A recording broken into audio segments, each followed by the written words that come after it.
안녕하세요, 오유입니다. 여러분은 배우자감으로 가장 중요한 요소가 무엇이라고 생각하십니까? 전 가장 중요하고 기본이 되는 것이 정서적 안정이라고 생각합니다. 특히 중년 이후엔 더 중요한 요소인 것 같은데요. 많은 분들이 사랑의 상처가 있는데 그 상처를 제대로 치유하지 않고 누군가를 만나면 서로 힘들어지는 경우가 많더라고요. 정서적 안정은 남녀 관계뿐 아니라 모든 대인 관계의 기본이 되는 것 같습니다. 얼마 전 안타까운 기사를 봤는데요. 방송인 서정희 씨가 암투병을 하고 있다고 합니다. 많이들 아시겠지만 서정희 씨는 18세에 개그맨 서세원 씨와 결혼해서 32년 동안 상습적인 폭언과 폭행에 시달렸습니다. 이혼하고 이제 꽃길만 걷길 바랬는데 나이 60에 유방암에 걸려 투병을 하고 있다고 하니 참 마음이 아프더라고요. 돈과 명예가 있어도 자신의 화를 못 다스리는 사람들이 많은 것 같습니다. 유명인뿐 아니라 우리 주위의 많은 사람들이 자신의 감정을 다스리지 못해 배우자에게 막말을 하고 자녀를 들볶고 말도 안 되는 성질을 부리기도 하죠. 이런 행동들이 결혼 전에 발견되어 헤어지면 다행인데 결혼까지 가면 되돌리기가 쉽지가 않습니다. 이런 사람과 함께 살면 가슴에 큰 돌덩이를 안고 사는 기분입니다. 이렇게 정서적으로 안정되지 않은 사람은 화를 조절하지 못할 뿐 아니라 지나친 불안, 집착, 미련, 자기연민, 열등감, 허세 등에 빠지기도 합니다. 흔히 유유상종이라는 말 많이 하죠. 정서적으로 안정된 사람이 있으면 괜찮은 사람이 잘도 알아보고 찜하거든요. 그러니 정서적으로 안정된 사람을 만나려면 내가 먼저 상처를 치유하고 안정되는 게 우선입니다. 오늘은 정서적으로 안정된 사람을 알아보는 법과 내가 먼저 정서적 안정을 갖추는 방법에 대해 알아보겠습니다. 정서적으로 미성숙한 사람들의 6가지 특징, 지금부터 시작합니다. 첫 번째는 확대 왜곡해서 받아들입니다. 정서적으로 안정되지 못한 사람들의 특징 중 하나는 상황이나 문제를 확대 왜곡해서 받아들이는 경향이 있습니다. 자기야, 이건 아닌 것 같아 라고 말하면 자신을 무시해서 하는 것으로 받아들여 화를 내거나 내가 잘못한 게 뭐가 있냐고 따지기도 합니다. 또 어떤 문제에 좌절했을 때도 내가 하는 게 다 그렇지 뭐. 연애는 부질없는 짓이야. 날 사랑해줄 사람이 이 세상에 존재하지 않아. 이렇게 현실의 좌절보다 부정적으로 확대 해석하기도 합니다. 상황을 객관화하지 못하고 이상화하기도 하는데요. 누가 봐도 헤어져야 할 사람과의 관계를 수뇌부처럼 이상화하기도 합니다. 정서적으로 안정된 사람들은 어떤 상황이 와도 객관적인 시야를 가지는데 단련이 되어 있습니다. 누군가가 나에게 좋지 않은 말을 해도 바로 반응하지 않고 한 템포 쉬어 말하고 행동하는 것이 습관화되어 있죠. 그에 반해 정서적으로 불안정한 사람은 늘 생각보다 말과 행동을 먼저 내지르고 자신은 뒤끝이 없는 사람이라고 합리화합니다. 상대방의 입장을 고려하지 않는 거죠. 글쓰기, 안정된 상대와의 대화, 책 읽기, 양질의 유튜브 보기 등의 활동을 하며 자기를 객관화할 수 있고 자신이 어떤 사람인지 자연스럽게 확인하고 마음을 정리할 수 있습니다. 두 번째는 끊임없이 테스트를 합니다. 내 자신도 못 믿고 상대도 못 믿을 때 하는 대표적인 행동이 끊임없이 상대를 테스트하는 것입니다. 나는 소중하고 충분히 사랑받을 수 있는 존재라는 믿음이 없을 때, 사랑의 확신이 없을 때 상대의 마음을 시험하고 확인받으려고 하죠. 상대의 마음을 확인하지 못하면 원망과 분노를 표현하기도 합니다. 사랑을 확인하려는 마음은 점점 커지고 상대는 지쳐가기 마련인데요. 이런 사람들은 설령 정서적으로 안정된 사람을 만났다 해도 끊임없이 테스트하려는 행동으로 인해 상대가 지쳐 떠나는 경우가 많습니다. 심리학자 웨인 다이어가 이런 말을 했는데요. 나의 가치는 다른 사람에 의해 검증될 수 없다. 내가 소중한 이유는 내가 그렇다고 믿기 때문이다. 다른 사람으로부터 나의 가치를 구하려 든다면 그것은 다른 사람의 가치가 될 뿐이다. 자신을 사랑할 줄 아는 사람은 다른 사람의 가치를 나의 잣대로 재단하지 않을 겁니다. 한 생명 하나하나가 얼마나 소중한지 알기 때문이죠. 정서적으로 안정된 사람은 내 자신에 대한 믿음도 있고 세상에 대한 믿음도 있는 사람들입니다. 세 번째는 비난이 습관화되어 있습니다. 뉴스 기사와 유튜브 영상에 보면 비난 댓글 참 많죠. 제 영상에도 가끔 달리는데요. 유명인의 외모를 비하하고 심지어 어떤 대학 교수님의 영상에 이런 실력으로 어떻게 대학 교수가 되었느냐는 조롱의 댓글도 있더라고요. 혐오 댓글을 달고 다니는 사람들의 심리를 살펴보면 본인의 삶의 괴로움과 불안을 타인을 비난하며 잠시나마 떨쳐버리는 겁니다. 인터넷뿐 아니라 가정에서 배우자를 습관적으로 비난하는 사람들도 비슷한 심리인데요. 자기보다 약한 배우자나 자녀를 비난하며 자신의 불안과 고통을 털어버리는 겁니다. 이렇게 부모의 비난을 받고 자란 아이는 또 다른 사람을 비난하고 조롱하게 됩니다. 내가 깨어있지 않으면 내가 받은 조롱을 그대로 무의식 중에 타인에게 돌려주게 되는 경우가 많습니다. 이렇게 습관적으로 나의 자존감을 도둑질해가는 사람에게는 단호하게 대처할 필요가 있겠죠. 자존감은 정서적 안정을 갖기 위한 기본입니다. 네 번째는 오락가락합니다. 정서적으로 안정되지 않은 사람은 감정이 오락가락하고 삶 자체가 오락가락하는 특징이 있습니다. 살짝 좋은 일이 있으면 자신은 운이 좋은 사람이라고 들떠있고 조금만 어려운 일에 부딪히면 무표정한 얼굴로 얼빠진 사람처럼 다니기도 합니다. 맨정신에는 내성적이고 도덕주의자처럼 행동하다 술만 몇 잔 들어가면 일탈을 행하는데 두려움이 없습니다. 이렇게 종잡을 수 없는 사람들은 정서적으로 미성숙한 사람들입니다. 다섯 번째는 끊임없이 자극을 찾습니다. 이 부분이 정서적으로 미성숙한 사람을 가장 쉽게 알아볼 수 있는 방법인 것 같은데요. 정서적으로 안정된 사람들은 관계가 오래될수록 소소한 일상에서 참된 행복을 찾는 반면 정서적으로 불안정한 사람들은 익숙해진 관계가 식상하고 지루하다고 여겨 자극적인 일탈을 꿈꾸거나 끊임없이 새로운 만남을 찾으려고 합니다. 자극적인 만남이 이어질수록 정서적 안정은 더 찾기 어려워집니다. 여섯 번째는 파괴적인 방법으로 감정을 표출합니다. 인간이라면 누구나 욕구가 있고 때론 부정적인 감정이 들 때도 있는데요.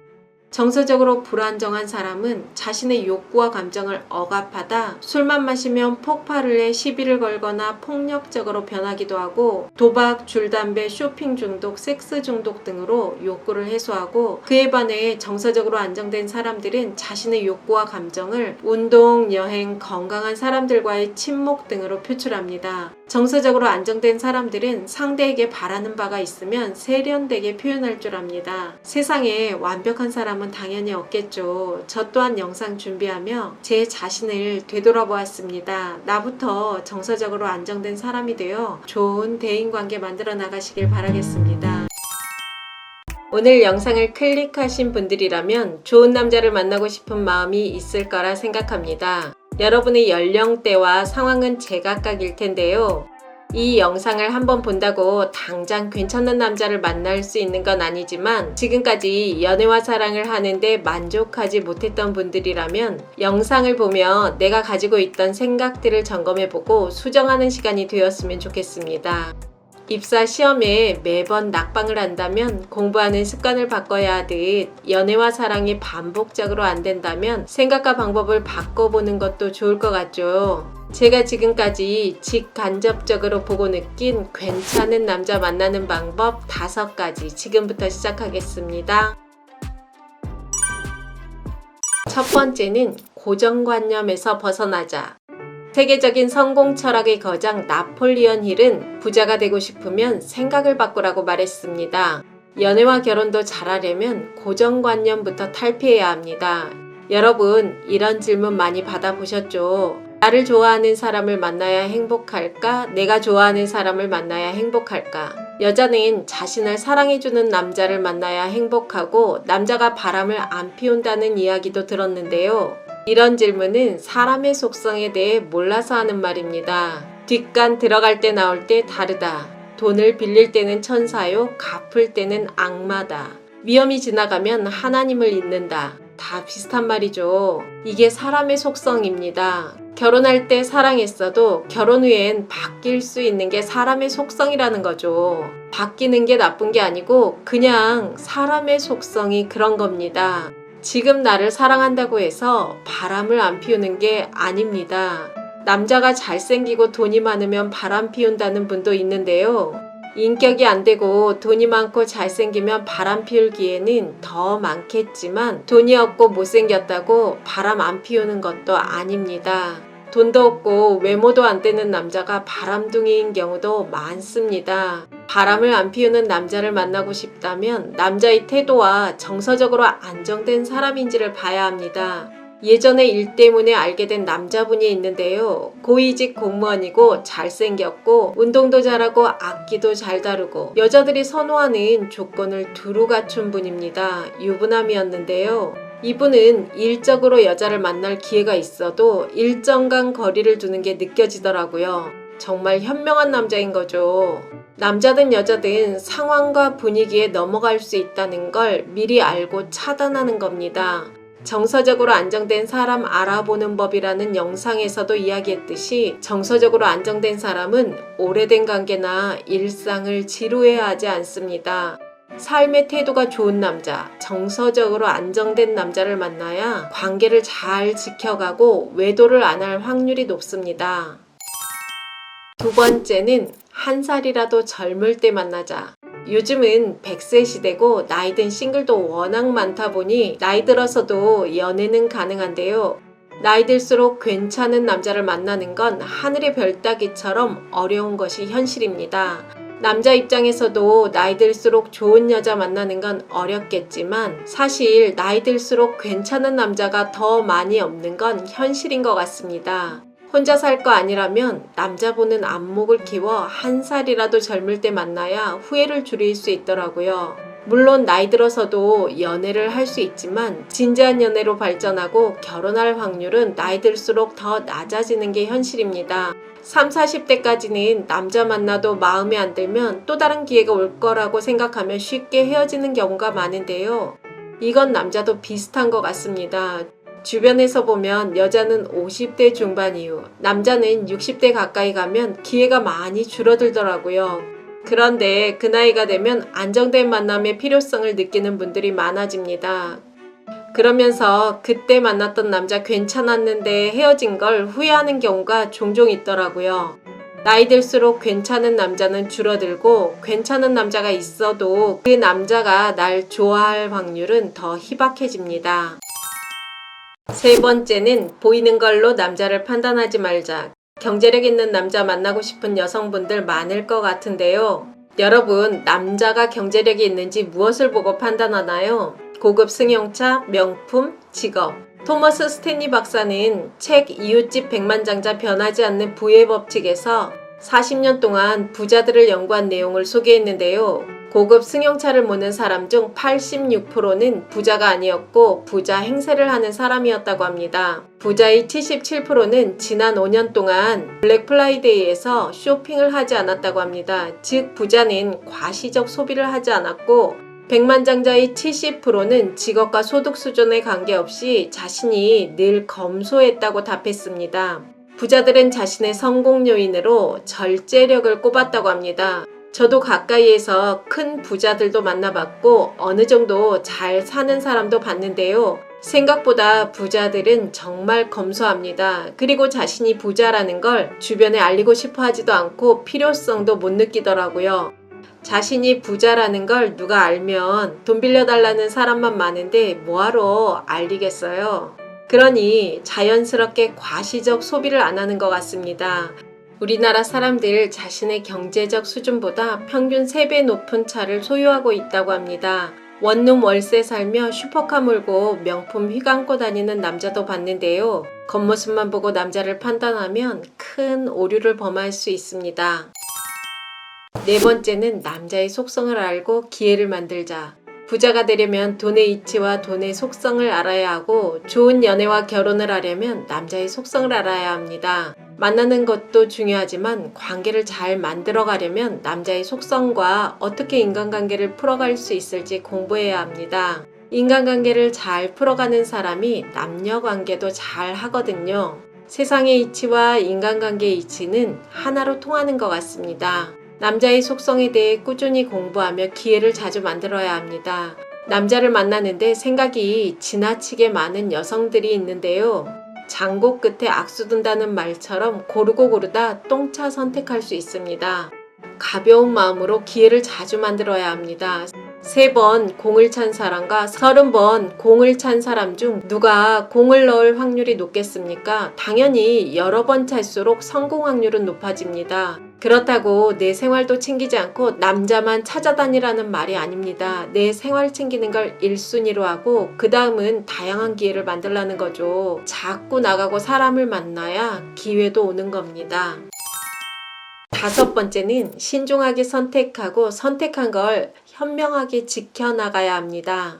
남녀관계에서 선택을 잘하려면 현재의 감정에만 매몰되지 말고 멀리 보고 다양한 각도에서 보고 선택하면 후회를 줄일 수 있습니다. 내가 이 남자를 선택했을 경우 시간이 지난 후 어떤 모습으로 살고 있을까? 남자 보는 안목에 관한 영상 몇 번 올렸는데요. 그 영상도 참고하고 또 남자를 신중하게 선택했다면 내가 한 선택을 굳건하게 지켜나가는 것도 중요합니다. 남녀의 사랑은 주식 차트처럼 올라갈 때도 있고 내려갈 때도 있습니다.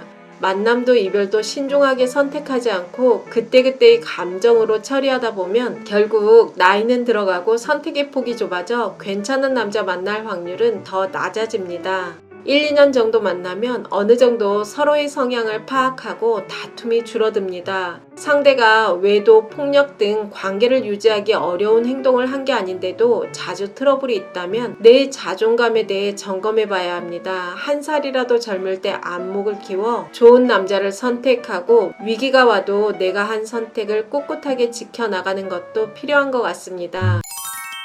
중년 연애를 시작하는 방법이라는 주제로 이야기 나눠보겠습니다. 2022년 기준 30대 남성의 약 50%, 여성의 3명 중 1명이 미혼이라고 합니다. 40대 미혼도 5명 중 1명에 육박한다는 조사 결과가 있는데요. 2035년엔 한국인 4명 중 1명이 50세까지 결혼을 한 번도 하지 않고 살 것으로 추정한다는 연구 결과도 있습니다. 기혼인 분들은 싱글 생활은 나와는 상관없는 일로 생각할 수도 있지만 배우자와 수명 차이가 있기 때문에 누구나 언젠가는 싱글이 되겠죠. 요즘은 미혼뿐 아니라 사별과 이혼율도 높아져 중년 싱글이 참 많습니다.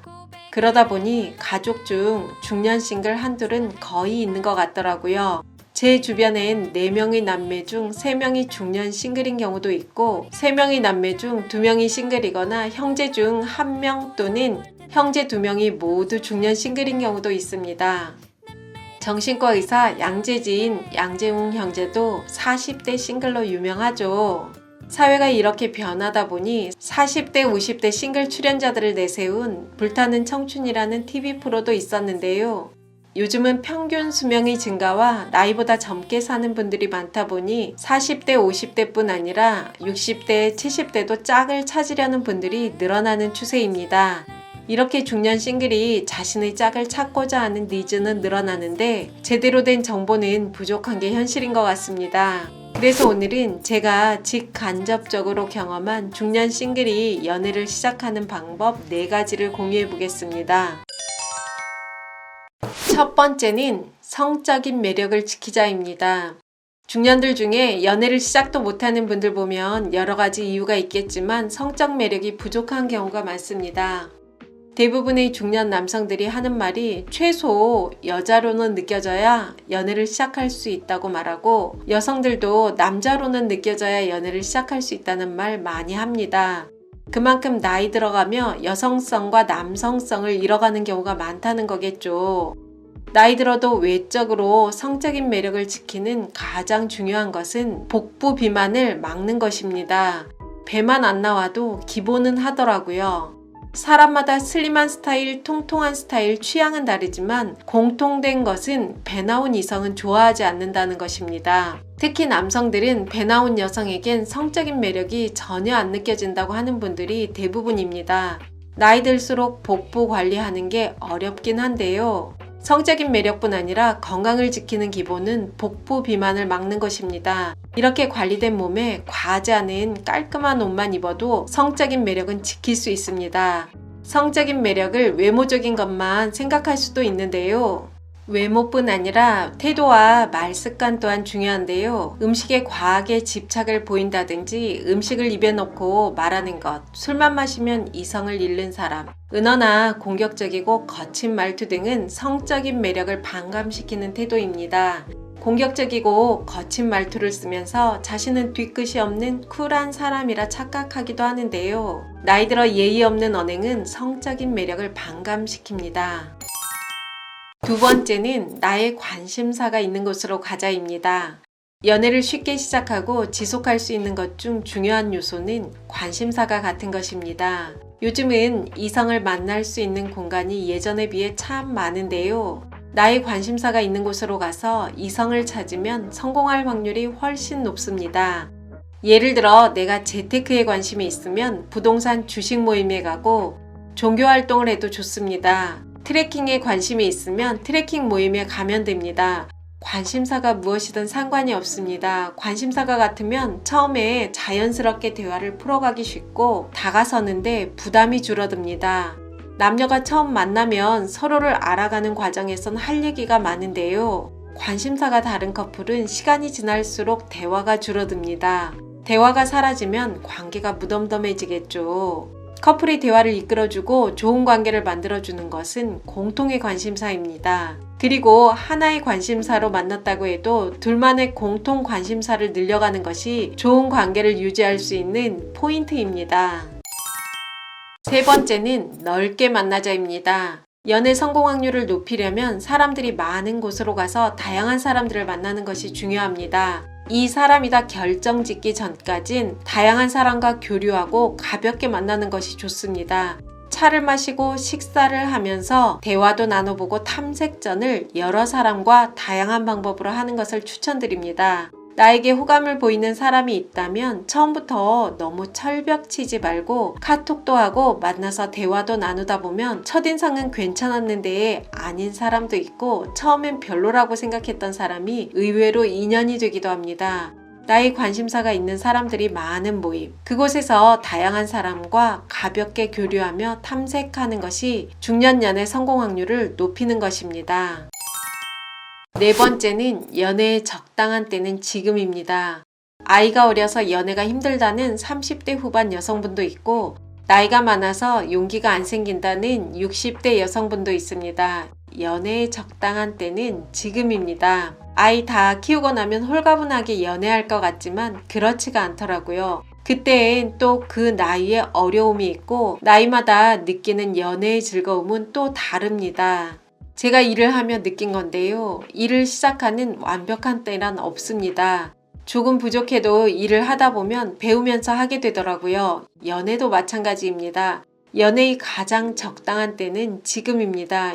용기를 내어 실천하면 인연을 만날 수 있습니다. 오늘 이야기가 여러분의 사랑에 조금이나마 도움이 되었으면 좋겠습니다. 감사합니다.